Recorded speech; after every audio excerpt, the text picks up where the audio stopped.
Hello there and welcome to Be One with Benjamin. Today we're going to look at 7 colloquial phrases that you can use to talk about being annoyed or talk about some negative feelings and even talk about getting over that annoyance and perhaps making friends with someone again.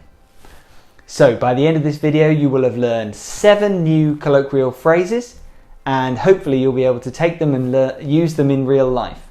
Let's talk about getting annoyed. So we might say something gets my goat. That really gets my goat. That's something that's really annoying. And we also say, for the same meaning, gets on my nerves. That gets on my nerves. When you hum in the office, it gets on my nerves. Another phrase that we might use for the same thing, it grinds my gears. When you chew your food with your mouth open, it grinds my gears. It really annoys me. Another one that we would say is that I'm really ticked off. I'm really ticked off. That means I am annoyed. Another one that indicates that your patience is at an end is I've had it up to here.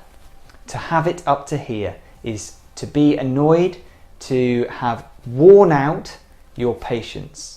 So you have endured something annoying up to a certain point and then you cannot endure that annoyance any longer. I've had it up to here. Please stop it. This one is very specific. This is about people who like to leave all the windows or the doors open, or in the kitchen they leave all the cupboards open in the kitchen, and you might say to them, "Were you born in a barn? Were you born in a barn?" It means that you're a bit like an animal. You don't mind living in poor conditions. It's quite mean, but people say it in a jokey way.